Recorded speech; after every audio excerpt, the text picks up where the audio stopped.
Hi friends, I am Vinod Sangaran. The topic which we are going to discuss today is statistical degrees of freedom. We come across the word degrees of freedom when we do hypothesis testing like ANOVA, chi-square test, or t-test, etc. In this video, we are going to see what is the meaning of degrees of freedom with some examples.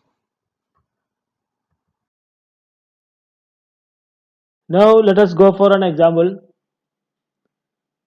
If we are asked to choose four numbers between 0 and 100, I am free to choose a number 8, or I can choose a number 82, or I can choose a number 48, or I can choose a number say 28. So here I am free to choose any number between 0 to 100.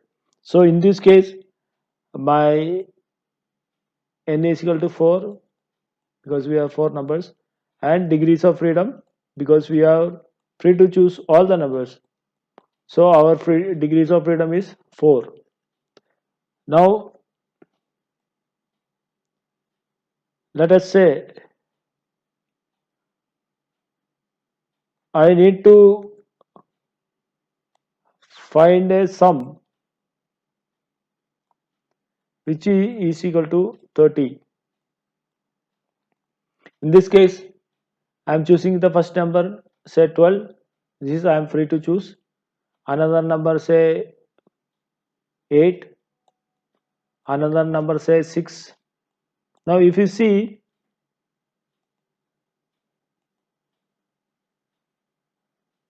12 plus 8, 20 plus 6, 26. Here, I don't have any choice other than to select 4. So, in this case, I am free to choose 3 numbers at my will, but the fourth number is a constraint in order to get the sum which is 30. So my degrees of freedom in this case will be n minus 1 will be the degrees of freedom. So in this our case we have got our n is equal to 4, so minus 1 is equal to 3. Now we will see just one more example. Say I want to see a average or the mean value. Let us say I want a mean value which is 10, and we are asked to take four numbers between 0 to 100. So I am choosing first number which is 15, then next number I am choosing 8, the third number I am choosing as 7. Now again if you see,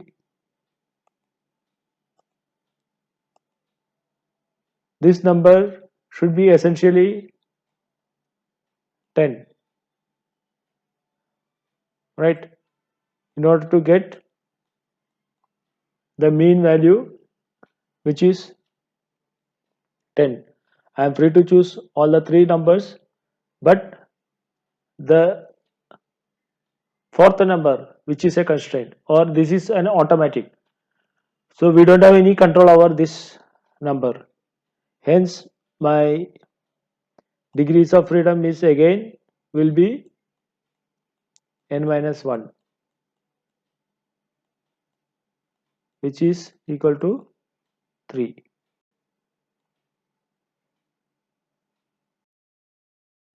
Let us take one more example where we need to compare the sample means. Say n1 is equal to 10,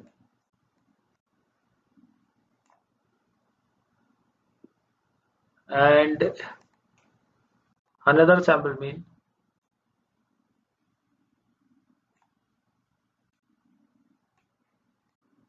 Again, I am taking n2 also 10. So here we are asked to compare two means, whether they are significantly different or whether they are equal or significantly different or not equal.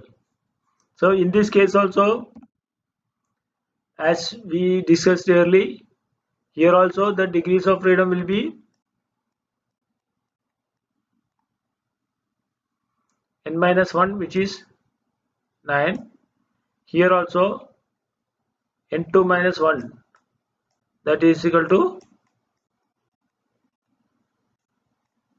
9.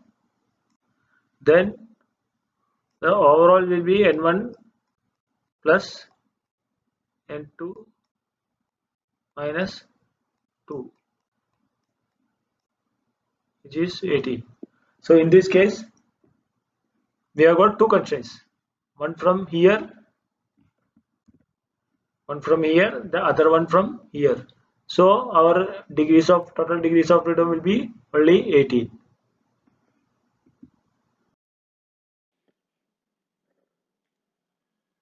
Thus, we can say degrees of freedom is n minus k, where k refers to number of independent constraints. When we fit binomial distribution, the number of degrees of freedom is 1 less than the number of cells. Or when we fit Poisson distribution, the degrees of freedom is reduced by 2, because here total frequency and arithmetic average both are fixed. In case of normal distribution, this is reduced by 3, because we have got total frequency, arithmetic average and standard deviation. All the three are fixed. So friends, hope that you all enjoyed this video. Looking for your valuable comments, and also request you to subscribe to this channel and share it to other useful social networks. If you have any queries, please send a mail to vinodas20140504@gmail.com.